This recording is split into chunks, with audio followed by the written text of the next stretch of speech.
अब है दूसरा। अस्सलाम वालेकुम, I am Bilal Saeed from mgsoft.com। इस वीडियो सीरीज में हम बनाने जा रहे हैं एक ऐसी छोटी सी एप्लीकेशन जिसके अंदर आप एक टेक्स्ट बॉक्स होगा, एक बटन होगा और एक लेबल होगा। इसके अंदर हम कुछ अमाउंट लिखेंगे और ये बटन प्रेस करेंगे तो ये हमें ये जो करेंसी है हमारी, या जो अमाउंट है उसको टेक्स्ट में कन्वर्ट करके हमें दे देगा। ये हमारी इस सीरीज की दूसरी वीडियो है। रिप्लेस क्या चीज है? रिप्लेस का ऑप्शन ये होता है, जैसे कि अभी हम आते हैं यहाँ पर हम आ जाते हैं, यहाँ पर एक वेरिएबल डिक्लेयर कर लेते हैं डिम, यहाँ पर कर लेते हैं इसको स्ट्रिंग, और ये है हमारा टेक्स्ट बॉक्स 1 ये चीज। अब हम यहाँ पर एक और वेरिएबल डिक्लेयर कर लेते हैं जो कि होगा बी एज स्ट्रिंग, और ये क्या करेगा, इस पे हम करते हैं a.replace। इसमें हम क्या करेंगे, रिप्लेस में हम एक वैल्यू इसको दे देते हैं जैसे कि कोमा है, और दूसरी वैल्यू हम इसको दे देते हैं डैश।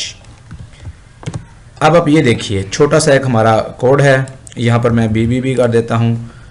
होगा क्या, एक वेरिएबल हमने डिक्लेयर किया है a के नाम से, इसके अंदर टेक्स्ट बॉक्स वाली वैल्यू इसके अंदर स्टोर हो जाएगी। उसके बाद एक और वेरिएबल है B के नाम से, वो क्या करेगा, a के अंदर जितने भी हमारे पास कोमास होंगे उसको वो रिप्लेस कर देगा हाइफन के साथ। कैसे देखिएगा, इसको हम लिख देते हैं, यहाँ पर स्टार्ट करते हैं, यहाँ पर लिखते हैं 1 2 3 4 5 6 7 8। अब आप देखिए ओके करते हैं तो ये जहाँ जहाँ पर हमारे कोमास लगे हुए थे रिप्लेस फंक्शन के साथ इसने वहाँ पर हाइफन लगा दिया है।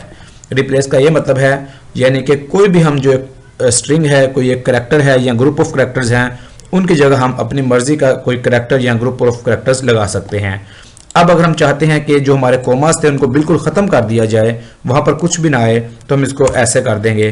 तो जहाँ जहाँ पर हमारे कोमास होंगे वहाँ पर बिल्कुल यानी कि वो रेज हो जाएगा, डिलीट हो जाएगा, और कोमास के बगैर हमारी वैल्यू लेवल 1 में आ जाएगी। चेक करते हैं, स्टार्ट करते हैं 1 2 3 4 5 6 7 8, और अब हम ओके करते हैं तो आप देख रहे हैं कि यहाँ पर जितने भी कोमास थे उनको उसने ख़त्म किया और कोमास के बगैर वैल्यू हमारे लेवल में आ चुकी है। ये हमारा दूसरा कंसेप्ट था। उम्मीद है कि ये क्लियर हो गया होगा, और इसको हम यहाँ पर कंप्लीटेड में 1 कर देते हैं। याद रखिए, अगर आपको कोई भी स्टेप समझ नहीं आता तो आपने दोबारा से इस वीडियो को देखना है और दोबारा से उस पार्ट को देखना है ताकि आपका कॉन्सेप्ट क्लियर हो सके। जब आपके ये 6 कॉन्सेप्ट्स क्लियर हो जाएंगे उसके बाद ही अगर आप फुल कोड वाला हमारा पार्ट देखेंगे तो आपको बहुत अच्छे से समझ आएगी। तो इस वीडियो को हम यहीं पर ख़त्म करते हैं और मिलते हैं आपसे अगली वीडियो में। इस वीडियो सीरीज के अगले पार्ट्स को भी आप जरूर देखिएगा ताकि आपको मुकम्मल कॉन्सेप्ट समझ आ सके कि किस तरह से आप डिजिट्स को कन्वर्ट कर सकते हैं टेक्स्ट के अंदर। It is Bilal Saeed signing off. अल्लाह हाफिज़।